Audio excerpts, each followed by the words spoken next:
Kasama natin ng isang kabayan natin na grabe ang pinagdaanan sa buhay.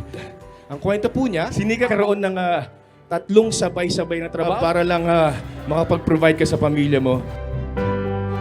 Kilalanin natin si Dandreb. Kumusta po, Papi? Kamusta mo ang tumigaw? Paano mo kinakaya yung trabahong ganun at bakit mo ginagawa yon? Bilang isang breadwinner, kailangan talaga magsumikap sa buhay, lalo na dito sa ibang bansa kasi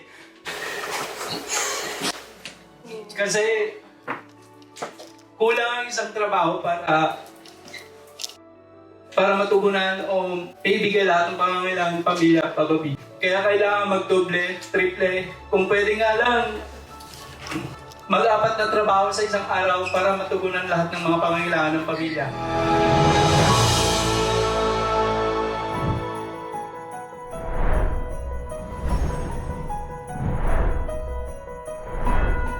Anong pinakamatinding pinagdaanan mo bilang isang overseas Filipino, Dandreb?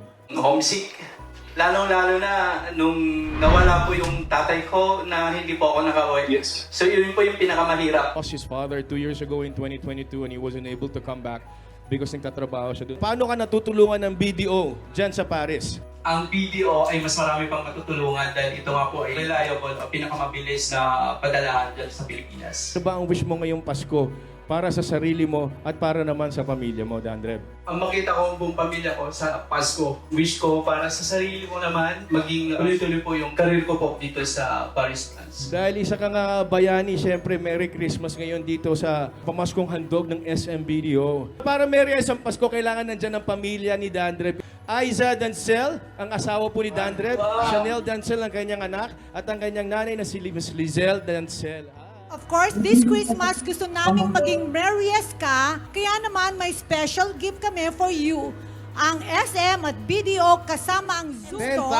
10,000 peso worth of shopping spree mula sa SM Store. Ano? 3,000 worth of gift items from Watson and Miniso. At hindi lang yan, meron pa. More than 50,000 More worth than of 50,000. appliances from SM Wow, palakpakan Appliance natin ang Center. SM at BDO. 25,000 worth of Wow. grocery items from BDO. Palakpakan.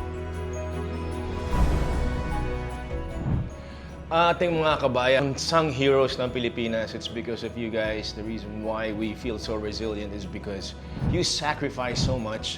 Saludo ko sa inyo. Sobrang saludo ako sa inyo.